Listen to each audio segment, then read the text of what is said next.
Look at the calendar. How many times have you marked a new beginning, a new year, a new month, a new Monday, with the fervent promise that this time things will be different? You vow to wake up earlier, to exercise, to read more, to manage your stress, to finally become the person you envision. Yet, for most of us, those ambitious resolutions fade. By March, the gym membership goes unused.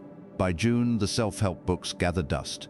And by the end of the year, we find ourselves right back where we started, perhaps a little more cynical, a little more resigned to the idea that true change is elusive.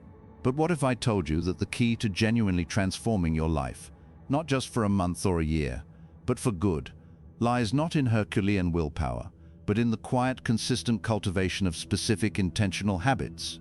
What if the secret to building an entirely new future by the end of 2025 isn't about dramatic, unsustainable overhauls, but about subtle, daily shifts, guided by an ancient wisdom that understood the very architecture of human character? This isn't another quick-fix promise. This is an invitation to engage with a profound truth: your life, your very character, is nothing more than the sum total of your habits. And by the end of this journey, you will possess not just an understanding, but a practical blueprint to harness that truth and reshape your destiny. The core problem isn't a lack of desire for change, it's a fundamental misunderstanding of how change actually occurs. We often believe transformation is an event, a sudden epiphany, a burst of motivation, a single heroic effort. But in reality, true lasting change is a process, forged in the crucible of daily repeated actions. The challenge we face today is that we are largely creatures of unexamined habits. Our default settings, often formed unconsciously, dictate much of our daily life. In daily life, we drift through routines, reacting to external stimuli rather than acting with intention. We check our phones without thinking, grab convenient food without reflection, and postpone important tasks for instant gratification. This puts us on autopilot, robbing us of agency. Emotionally, this leads to reactivity. Our habitual thought patterns trigger predictable emotional responses: stress, frustration, anxiety, often disproportionate to the actual events.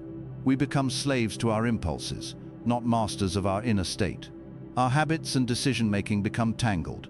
We make choices based on convenience, fear, or external pressure, rather than alignment with our deeper values. This creates a disconnect between who we want to be and who we are. And this directly sabotages personal growth and resilience. How can we grow when we're constantly repeating the same patterns, expecting different results? How can we be resilient if our internal landscape is constantly shifting, dependent on external winds? We yearn for a different future, but our unexamined present, driven by unconscious habits, keeps us tethered to the past.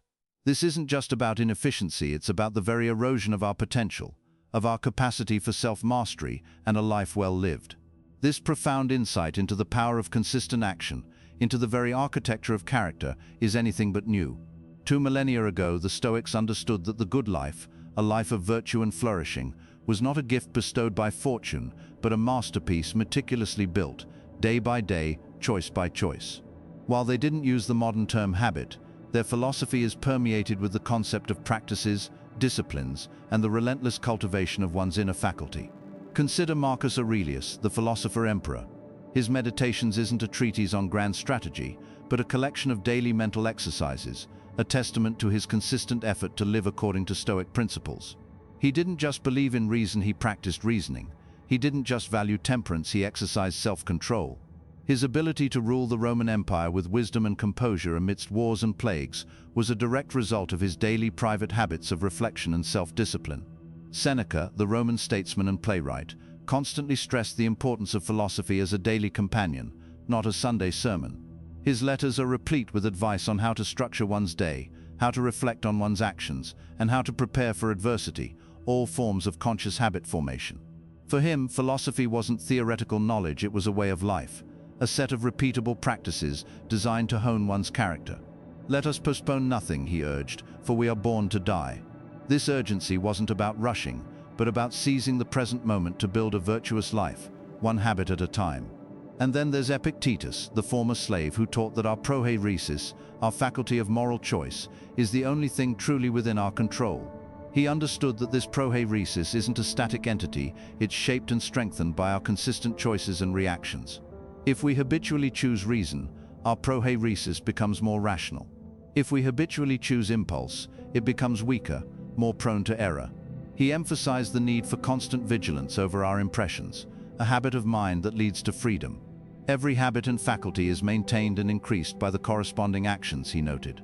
The ancient Stoics understood that humans, by their very nature, gravitate towards patterns. If we don't consciously design those patterns to serve our highest good, we will inevitably fall into patterns that serve our lower impulses or external pressures. The challenge they faced, the human tendency toward ease, towards unconscious living, towards letting circumstance dictate character, is precisely why we still struggle today. The underlying human condition, despite technological leaps, remains unchanged. And so too does the power of intentional philosophical habits. Here's the radical truth, the pattern interrupt that often goes unacknowledged. You want to change your life? Stop focusing only on what you want to do. Start, instead, by focusing on what you want to think and how you perceive. Your habits aren't just about external actions, they are fundamentally about internal architectures. The truly life-changing habits aren't about mere productivity hacks or superficial routines. They are about installing mental frameworks that fundamentally reshape your reactions, your judgments, and your very perception of reality. It's not about forcing yourself to act differently against your inner grain. It's about re-engineering that inner grain, so that noble actions become your natural inclination. This means your current beliefs, your unspoken assumptions, and your default ways of interpreting the world are the actual targets for your habit formation. How can a shift in thinking be the most powerful habit? Because thinking is the root of all doing. So, why do we struggle so profoundly to adopt these life-changing habits? Why does the path to our ideal self feel so steep, so often abandoned? It's because our minds, while capable of incredible feats, are also programmed with tendencies that often work against our long-term interests. Here's why humans struggle with habit formation, explained through a Stoic lens. The path of least resistance, aversion to discomfort. Our brains are remarkably efficient, energy-conserving machines. New habits, especially those that involve discipline or discomfort, require conscious effort, more energy. Our primal instinct is to avoid this perceived pain and stick to the familiar, even if the familiar is detrimental. This aversion isn't just physical, it's mental. The discomfort of confronting an irrational thought, of pausing before reacting, feels jarring at first. Modern example: the alarm rings for your morning Stoic reflection. Your brain, seeking comfort, immediately suggests hitting snooze, scrolling social media, anything to avoid the initial mental friction of conscious thought. The siren song of immediate gratification, desire for pleasure. We are wired for dopamine hits. The reward system in our brain prioritizes instant pleasure over delayed gratification. Unhealthy habits often provide an immediate, albeit fleeting, sense of satisfaction. E.g. Junk food, endless scrolling, impulsive purchases. Virtuous habits, by contrast, offer rewards that are often subtle and compound over time. Things like inner peace, clarity, resilience. These aren't as loud in the moment. Modern example: you plan to work on a challenging project, but a notification for a new episode of your favorite show pops up. The immediate pleasure of entertainment often wins over the future reward of accomplishment. The tyranny of impressions, lack of prosauche. As Epictetus taught, it's not things that disturb us, but our judgments about things. We allow external impressions, a rude comment, an unexpected bill, a social media comparison, to dictate our internal state and subsequent actions, often without examination. This lack of prosauche attention or mindfulness means we rarely intercept our habitual, often irrational responses before they take hold. Modern example: someone cuts you off in traffic. Your immediate impression triggers anger, and before you know it, you're yelling, tailgating, letting a minor external event hijack your entire emotional state and pollute the start of your day. The illusion of external control. We mistakenly believe that if only our circumstances were different, if we had more time, more money, a different job, then we could then adopt good habits. This externalizes responsibility and deflects from the only true locus of control, our own minds and our choices in this moment. Modern example: I'll start meditating when my schedule calms down.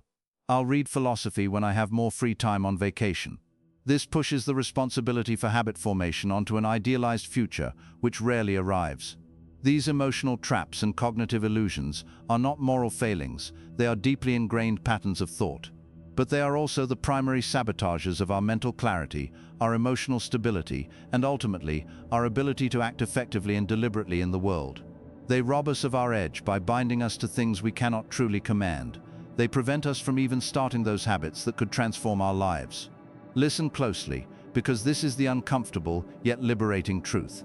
Your current life is not a result of fate, luck, or unavoidable circumstance. It is, in overwhelming measure, the cumulative outcome of your daily, moment-by-moment habits, especially those you don't even realize you have.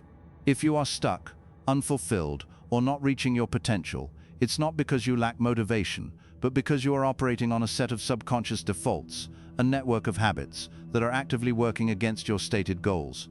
You are already a creature of habit. The profound, life-changing question is, are those habits serving the best version of you, or are they holding you captive?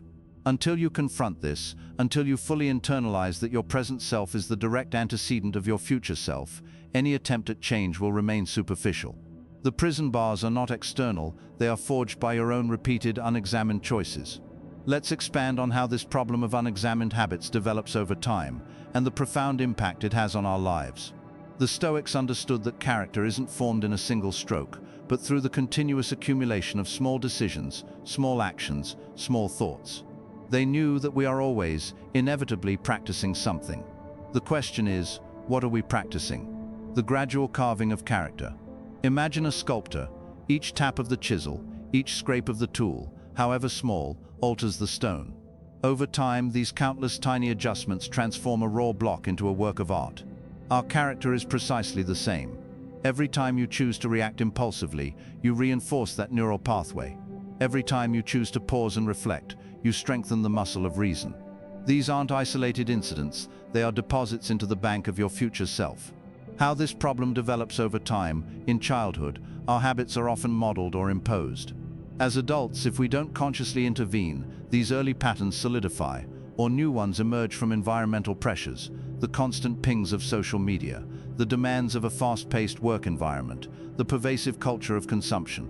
We develop what Charles Duhigg calls habit loops, cue, routine, reward, that operate almost entirely below the level of conscious awareness. We become prisoners to the familiar, even if it leads to misery. The impact on life, mindset, and daily decisions. Mindset, a mind dominated by unexamined habits, becomes rigid, prone to confirmation bias, and resistant to new ideas. It defaults to negativity, judgment, or self-pity because those are the well-worn grooves of thought. A mind cultivating virtuous habits, by contrast, becomes flexible, open, and resilient, capable of continuous learning and adaptation. Daily decisions. When our habits are unconscious, our decisions are rarely truly ours. They are pre-programmed responses. We decide to procrastinate because it's a habitual avoidance mechanism. We decide to complain because it's a habitual way of coping with discomfort. This robs us of true agency and leads to a life that feels reactive and rudderless, rather than purposeful. Life trajectory compounding interest isn't just for finances, it's for habits. A daily habit of 1% improvement leads to a 37-fold improvement over a year. Conversely, a daily habit of 1% degradation leads to near total erosion. By the end of 2025, the compounding effect of your current habits will have either elevated you dramatically or left you stagnating, or worse. The direction of your life is not a grand singular choice, but the sum of your tiny repeated ones. The Stoics vividly describe these consequences. Epictetus warned against allowing our character to become calloused. He spoke of those who, through repeated indulgence in vice or laziness, become so habituated that they lose the very capacity for virtue. Their prohairesis, their power of choice, becomes weak and corrupted. It's like a muscle that atrophies from disuse. Seneca, too, understood this. He lamented those who frittered away their lives, not with one dramatic mistake, but with 1,000 small thoughtless expenditures of time and energy. He saw how the pursuit of fleeting pleasures and the avoidance of necessary discomfort gradually corroded character, leaving individuals prone to anxiety, regret, and ultimately an unfulfilled life. He understood that neglecting to cultivate beneficial habits was a slow form of self-sabotage. Imagine a ship whose rudder is slowly, imperceptibly, nudged off course by constant minor currents. Initially, the deviation is tiny, unnoticeable, but over months, over years, that ship ends up hundreds, even thousands of miles from its intended destination, not because of a single storm, but because of the cumulative effect of small, uncorrected drifts. Your life is that ship, your habits are those currents. Are you intentionally steering, or are you drifting? The diagnosis might be stark, but the prognosis is profoundly empowering. For if our current struggles are largely a product of our unconscious habits, then our future triumphs can be the deliberate creation of conscious ones. This is where Stoicism shines. It doesn't just identify the problem, it provides a comprehensive, practical and time-tested path forward. It offers a precise operating manual for designing and installing the mental and behavioral habits that will transform your life.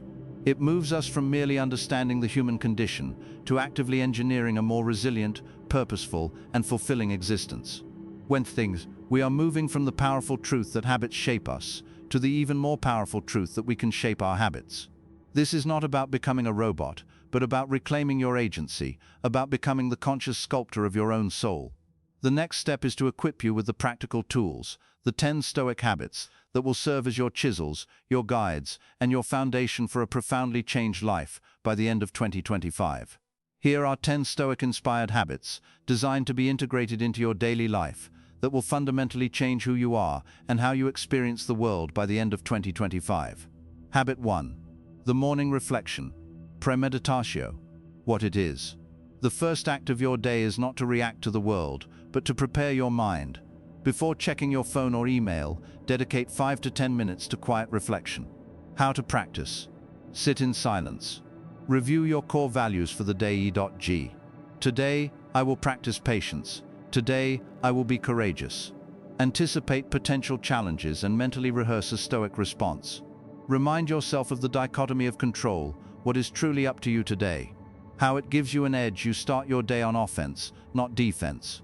You pre-arm your mind against external disturbances, setting an internal compass for intention and virtue, rather than letting the day's events dictate your mood and actions. This mental preparation makes you proactive, not reactive. Habit 2. The evening review. Examen. What it is. Before bed, dedicate 5 to 10 minutes to reviewing your day. Seneca called this bringing every day before ourselves for judgment. How to practice.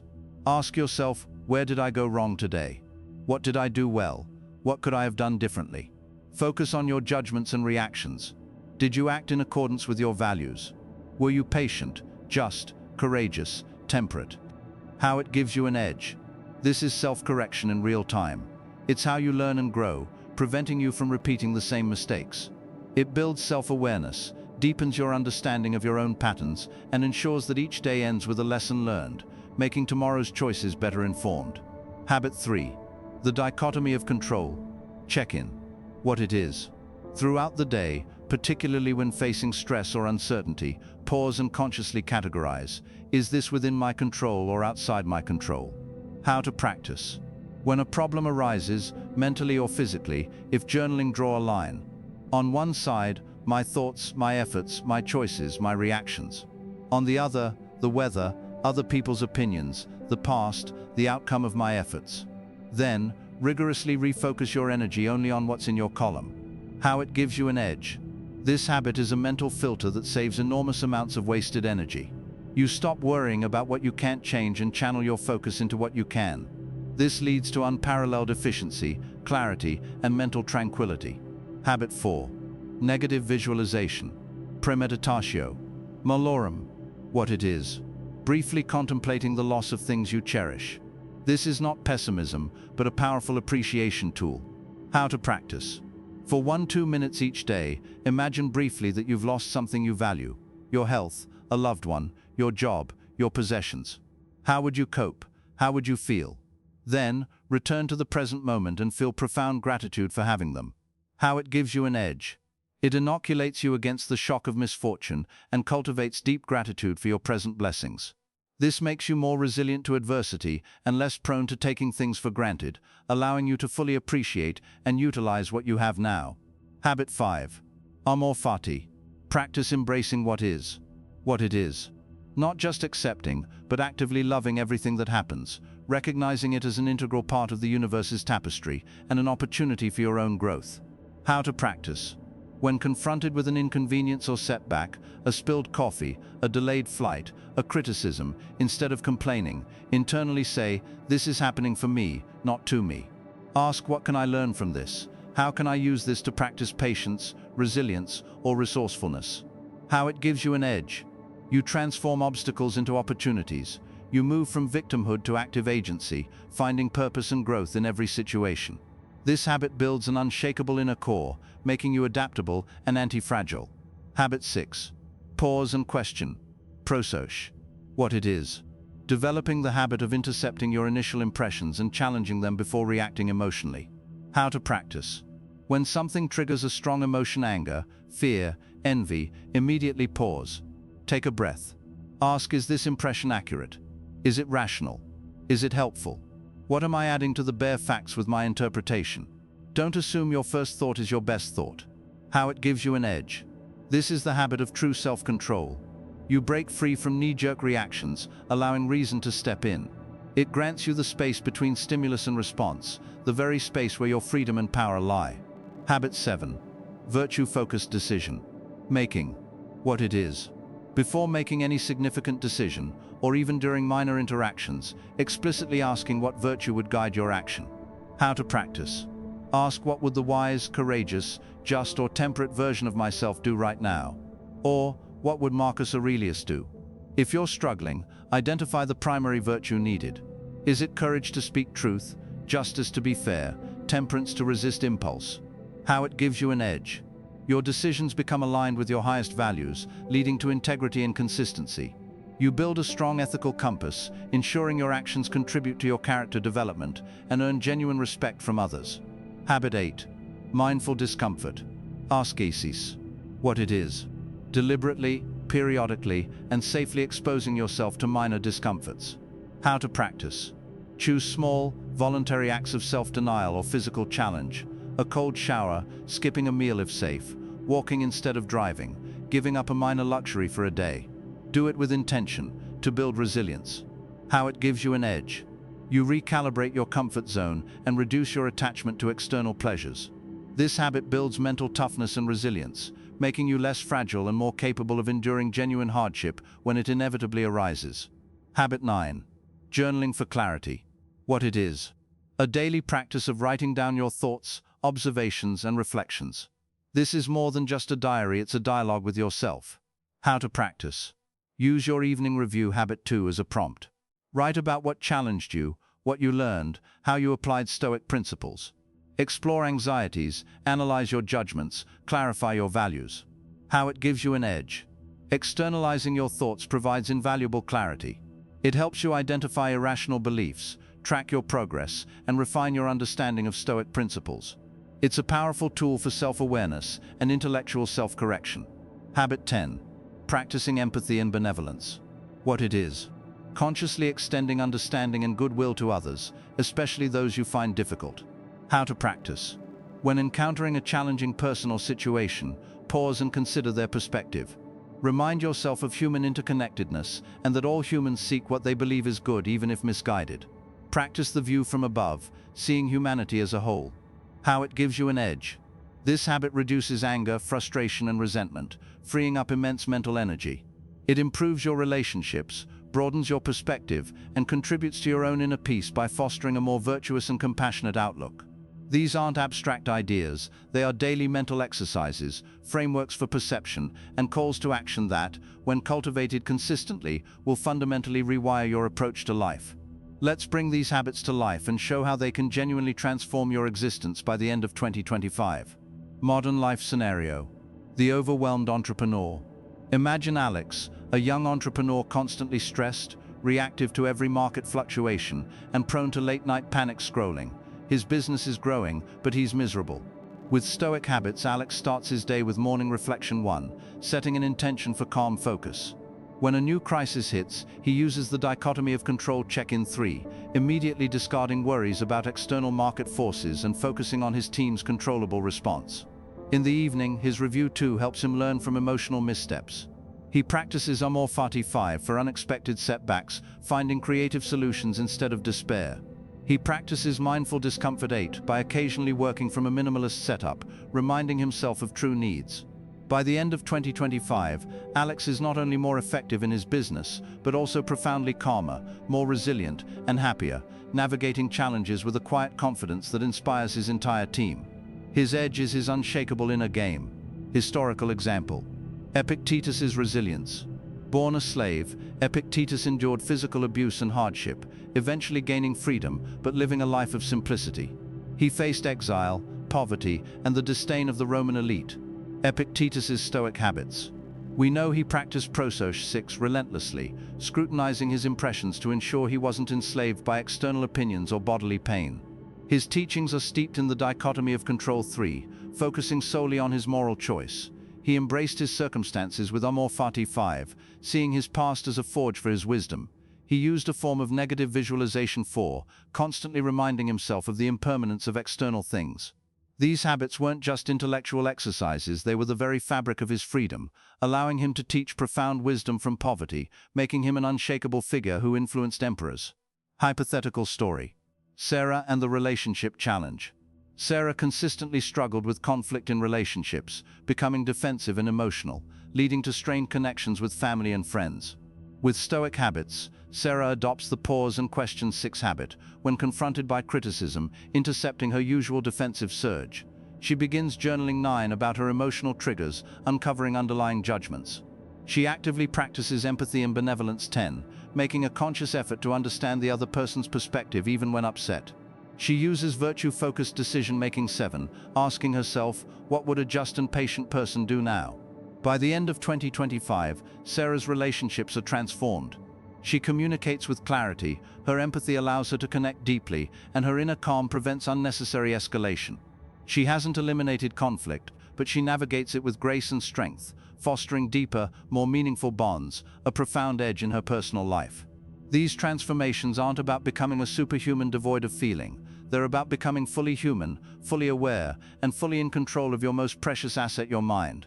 They demonstrate how cultivating these silent qualities doesn't just improve your resilience, it sharpens your judgment, deepens your wisdom, and ultimately gives you a profound, undeniable edge in every facet of life. The end of 2025 is not some distant magical finish line where a new you will suddenly appear. It is merely the accumulated sum of the hundreds of daily choices you will make between now and then. Your future self is being built, brick by brick, habit by habit, today. The most powerful, most liberating insight Stoicism offers us regarding habits is this: you are not simply subject to change, you are the architect of it. You are already creating your future self, moment by moment. The question is, are you doing it unconsciously, letting the currents of default and impulse carry you? Or are you taking up the tools of intentional habit, chiseling away at the unnecessary, and deliberately shaping the person you aspire to be? Your agency, your power, your true freedom rests entirely in that conscious choice, right here, right now. So, as you step into the vast expanse of the coming months, remember this profound truth. Your life by the end of 2025 will be a testament not to your fleeting desires, but to your daily disciplines. It will be a reflection of the habits you chose to cultivate, the internal architectures you dared to construct. You possess the capacity, through these 10 silent, powerful habits, to sculpt a self more resilient, more wise, more tranquil, and more effective than you might currently imagine. The path is clear, the tools are provided. Now only one question remains: will you commit to the profound daily practice of becoming who you are meant to be? Begin today. For in the quiet consistency of these small habits lies the magnificent transformation of your entire life.